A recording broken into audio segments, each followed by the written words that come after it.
Inflation is a bitch. Somehow, though, Honda has managed to take that out of the equation. I'm not quite sure what they did here, but this car is fantastic. This car is on my best cars I've driven playlist, and you'd be surprised why. You look at it and you go, yeah, that's a Honda Civic. And you'd be right, except it's not your typical Civic. This is the Honda Civic Sedan. Now you can get a coupe and you can get a hatchback. This looks like a hatchback, but that's an actual trunk. But you'll see here it has a center exhaust. And that is unique to one version of the Civic, and that is right there, Sport. And obviously this is a press car, those are manufacturer plates, and Honda gave this car to me for the week, and I've been driving it. I took it down to Austin and brought it back here, and well, where do I start? Just look at it. I think it's kind of like if Lamborghini made a cheap four-door car, not cheap, affordable. Well, for Lamborghini, affordable is cheap. If Lamborghini made their own version of a sedan that was affordable, it would look like this. The Sport, you'll see though, has little features here like the center exhaust and this lip spoiler and these awesome black wheels, which are shot with Eagle Sport tires. They grip very well. And obviously it's a front wheel drive vehicle. But what I want to get here is, this is basically a paper airplane. This thing has been awesome. So on my highway drive, let me fix the camera here. There we go. So on my highway drive, basically, come on, stupid camera. There we go. I got almost 37 mpgs on the highway. And that's considering I have a 2-liter engine in there. Now there is a 1.5-liter turbo that you can get in the EX, LX, and some other version, or maybe the LX has the 2-liter. Basically, you can get the 2-liter version or the 1.5-liter turbo. However, if you wanted a manual, you have to get the Sport or the LX. And yeah, I said it, a manual. There it is. That manual is interesting because it's very easy to drive. There's a third pedal down there, the one on the left. That's basically, if you're a millennial, that's your traction control pedal. That's your brake, and that's the gas pedal. And you move this thing through 1 through 5, or actually 1 through 6, to get going faster. I'm not going to really explain it to you. You definitely need to give your parents a hard time for not giving you a manual when you were getting your first car. My first car was a Honda. My first car was a manual Honda. It was a Honda Accord DX. It didn't have power windows, didn't have air conditioning, didn't have power steering. It had nothing. It had 4 wheels, brakes, and a clutch. And driving this car threw me way back into that time period when I was in high school and had a car that felt like a go-kart. It was light, it was nimble, it had grip, not really necessarily handling, but it had grip. And here I am in a car that is just a throwback to that vehicle, except of course I have seats here that don't have 200,000 miles on them. So these seats in this car feel really comfortable. And I have air conditioning that actually works. In fact, I have auto climate control. And if you look over there, you'd think, wow, that's a really, really nice interior. Just this trim and the treatment and how this looks really sporty and cool, but not really like fake carbon fiber. It just looks like, I don't know, I like that look. It has really good styling. And that's the thing. What Honda has done here is they have given me a car that would appeal to me today, and it's actually priced somewhat relatively lower than cars that I have purchased back when I was in high school. So obviously my first Honda Accord was a 1984, so it wasn't new, but I have purchased new cars, and basically the newest car that I had that was as fuel efficient as this and had a manual and was all of that was the Volkswagen Jetta TDI. That was a 2010 model. And that was like $23,700. This thing stickers at $22,000 and $45. And I'm shocked because here we have a car that has radar cruise, lane departure mitigation. It actually has Bluetooth for your cell phone. It has voice commands. It has a touchscreen stereo. It has all of these features that I didn't get in my Jetta. Well, my Jetta actually did have a touchscreen stereo, but it didn't have this lane departure. It didn't have forward braking. It didn't have radar cruise. And the list goes on and on and on. And this is less than the car that I bought new 10 years ago as a budget car. You gotta remember I bought that during the financial crisis. Anyway, everyone goes through their personal financial pain, but this is a car that's both for new drivers and for people going through maybe a financial crunch. And to kind of give you a little bit of an insight, this is not, in my opinion, a car for someone who wants to hold something for 10 years or 20 years or whatever. This is a car for someone who wants to put 100,000 miles on something in as much time as possible and pay as little as possible doing it. So I can tell you that with the fuel economy, like right now sitting and with the trip and everything, I've averaged 36 and a half. A half tank is going to cost me here in Texas $12. But it has, like a feature in here, this one here, like Econ, right? So that's a button that will tune down the AC and kind of give you more economical driving options. But you know that button's not going to be hit until your range says like 10 miles. So that button is basically like a hopes and prayers button. You're not going to ever use it until you really need it. I have brake hold in here, which is great. Although it does have auto hold when you're on hills, so you can do a hill start. The car even has a push button start, which my Jetta didn't have. This has keyless entry, so you have, you touch the door handles and they unlock, and it's got stuff my Jetta did not have, and that Jetta was almost $24,000, and this thing's 22, and it's basically, to get this, you'd have to spend like 27 or 28 on a Jetta these days, which is why I come back to my whole point. Inflation is a bitch, but somehow Honda pulled it off. Of course, with the week I've had it, I can see where they pulled it off, and I'll kind of give you an insight here. One of them is right here, this handle. It's not that it's loose, it's just that this little pad piece here, this little, comfort padding, when I try and pull the door closed, sometimes I notice that this gets pulled away. So my long-term concern would be that these things would fail. But that's like on the cosmetic side. Let's talk about where they've cut the corners to give you a car that is, in my opinion, half a car. So an average car these days is like $36,000. That's the price. That's the point where people have actually financed their nut on the vehicle. And they've gone for 72 months financing, and they've done all this other stuff with it.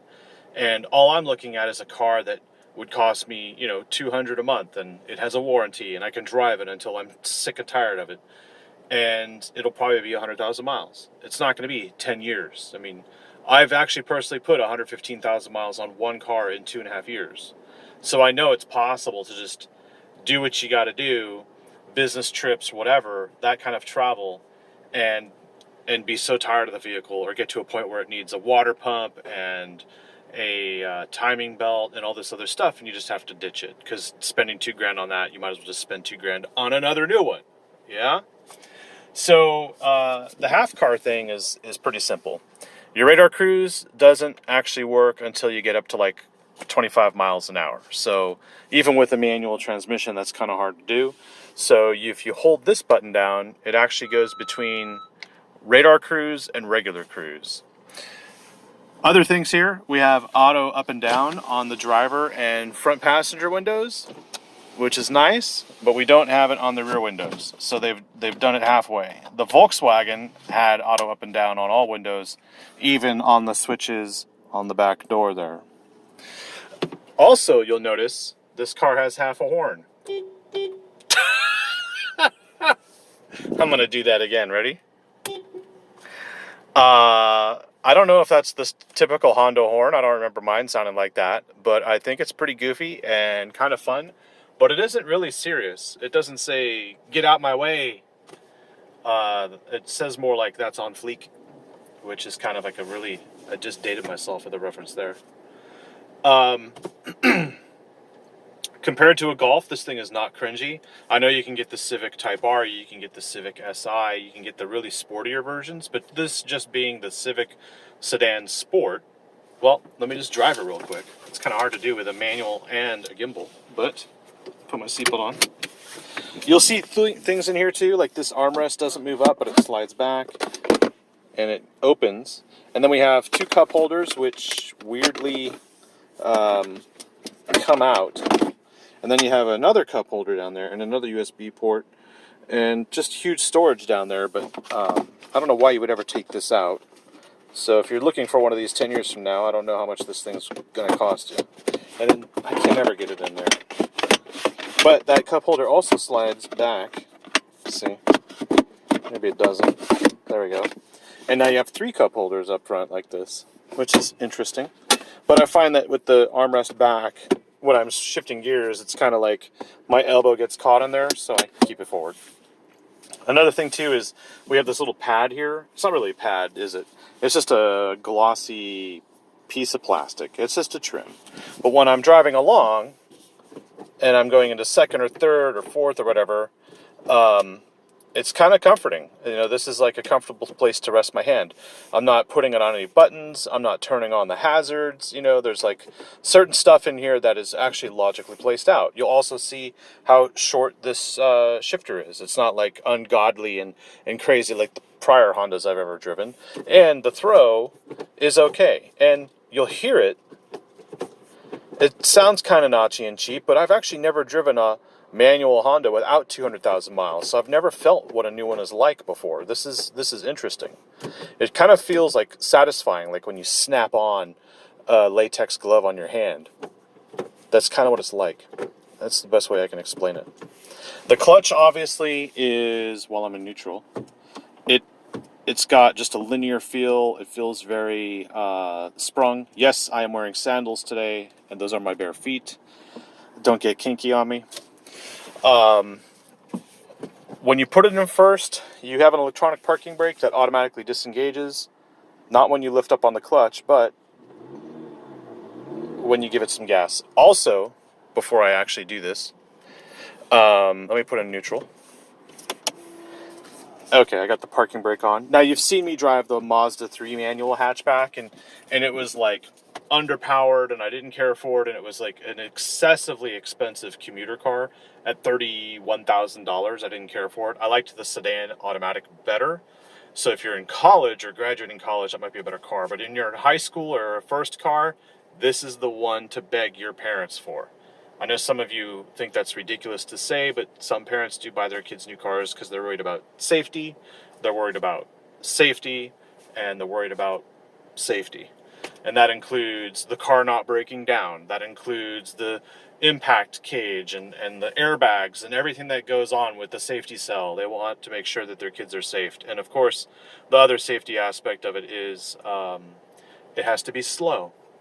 Now, I'm not saying this is definitely a slow car, but I'm saying this car is kind of like reinvigorating my need for speed. And that's because I can drive the nuts off this thing and I'm having a good time. It's not like I'm sitting here going, this piece of crap. I'm sitting here going, this thing is revving all the way to the red line, which you can see is digital right there, 6,500 or 6,800 right there. I can rev it all the way to the red line, shift gears, and keep driving. But the handling and the balance of this thing is where this paper airplane aspect comes in, because it just cuts through the air. There's no wind noise on the highway. There's a little bit of road noise, but in general, you know, I have large mirrors, which should be making noise, and they're not. I have this massive windshield, and I have, you know, these hood flares and things that are happening, and obviously in back, there's the lip spoiler and stuff. This thing just sails through the air. So on the freeway, getting 36 to 38 mpgs while I am driving the nuts off of it is very, very impressive. So if I don't have my seatbelt on, okay, and I want to drive away, it will release the parking brake if I push down on it.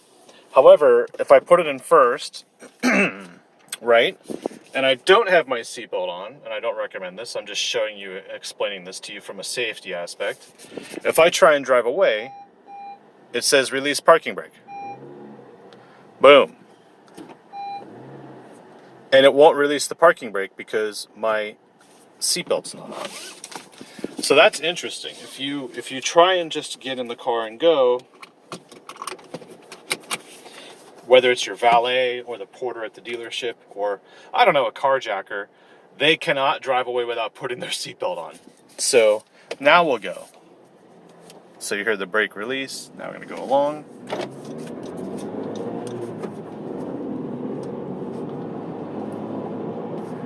Handling's great. If I make a left turn here, it feels very balanced.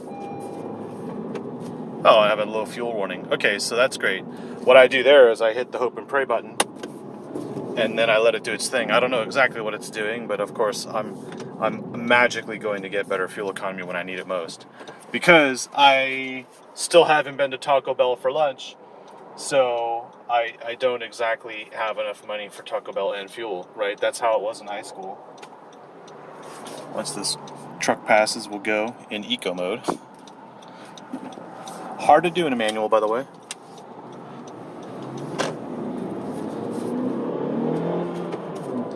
Okay, so one hand is shifting gears and one hand's on the camera. You'll notice, though, there's no torque steer. This thing is not being violent. The wheel's not going jerking to the right. It's just staying straight. So they've done a massive change since 1984, where the torque steer isn't happening. Torque steer is when you put your foot down and the front wheel drive car will want to steer itself when you put the power down, because the power is basically turning the front wheels faster. So we're going to yield here. We're going to let these cars go by. I'm going to take it off out of hope and pray mode. We're going to go for it.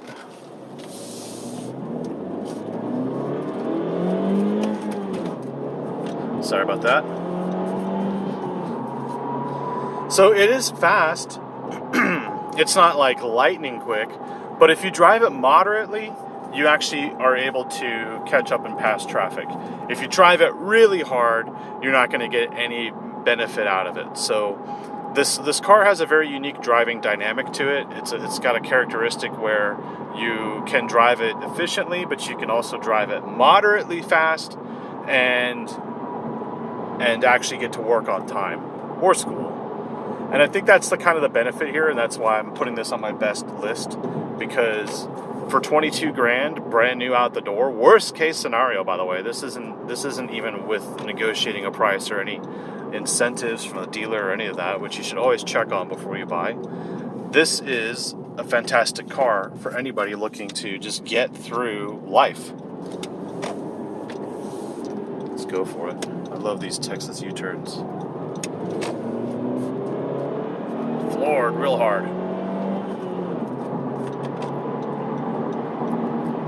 See there, driving it really hard, there's no extra gain compared to when we went to that second U-turn, or the one before. And of course, 6 gears makes it very tricky. You will find yourself, like me, instead of hitting 6, you hit 3rd.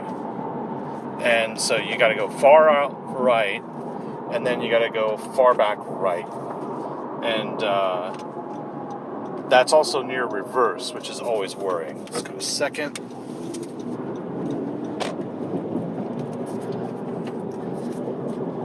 This is so tricky to do, holding this camera and driving a manual and steering. Luckily, though, I'm a little experienced with this. I've done this a couple times. I don't like doing it, but it's very easy to do when there's no one around. And this was a thing back in the day. You used to be able to drive a manual and drink your drink from Taco Bell and shift gears and get to school or wherever. And that's the other thing about a manual is parents do give their kids manuals so that they cannot text and drive at the same time. I could not imagine modern day even trying to be an idiot texting and driving a manual at the same time. So in addition to begging your parents for a sedan sport Civic, you should tell them you definitely want to get the manual because it will prevent you from texting and driving. You also get to learn how to drive a proper vehicle, a vehicle with a manual transmission. And something else too, if you're new here, please subscribe. I do a lot of new car reviews. I get new cars every week, and sometimes I visit dealers and drive new cars. But my point here is I'm not going to give you the horsepower stats, even though this has 158 horsepower and the smaller turbo engine has 174, and it's not the Sport. This is the Sport. I'm able to convey to you like the feeling of these vehicles. I try and convey to you something that you can't really get looking at power figures or numbers on a website or listening to someone tell you what they read on a website. So this is New Car Spin. This is the Honda Civic Sedan Sport manual. If you didn't get the manual, you would end up with a CVT, and the CVT is not my thing. But I appreciate you watching this video, and if you do like the Honda Civic, leave a thumbs up. Comment below if you have one, if you're looking for one. I think this is a great car for anyone looking for a car on a budget, and it's also a great car for someone who, needs a calculator. And actually, if we go here, we go to home, and then we go to here, boom. So even when you're in the Taco Bell drive-thru, you can argue with your friend, 6 tacos at 99 cents is not $7. See? Anyway, you can't use the calculator while you're driving, so you can't ask somebody how long does it take to go 80 miles if you're going 80 miles an hour. But you get my gist. The point here is fuel economy is great as we go by that gas station, and the interior looks good, and the horn is funky, the stereo is okay, but the handling and the capabilities and the performance and just being able to put 100,000 miles on a car and dump it, I think, in my opinion, is the way to go. Especially if you really don't care. Not that Honda is for people who don't care. I think that as this car is, for anyone's first car or anyone's budget vehicle, this is a great way to go.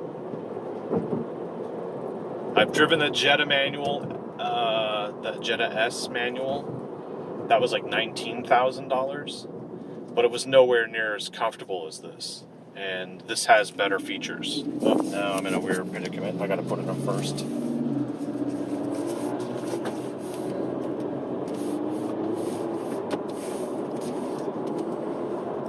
So it's very easy to shift, and you can kind of hear it, like a click. It's more like a snap.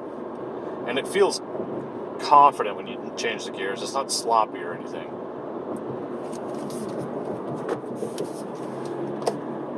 And it's in a good, comfortable position too, especially on a long road trip or if you got to do a lot of gear changing in traffic. Although, even with this traffic, which isn't really traffic, it's just cars, it's an easy vehicle to drive. I'm not really stressed out. And it's not, as you can tell, I'm not complaining about the clutch. The clutch is light, it's not feathery, but it's there. And one thing I don't have is blind spot assist, which is a little weird, but the visibility is pretty damn good. I can see quite a lot out of the back when I turn my head. It's decent.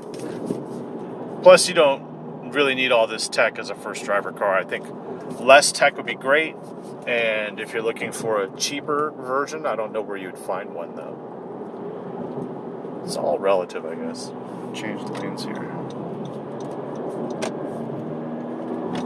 Change lanes again.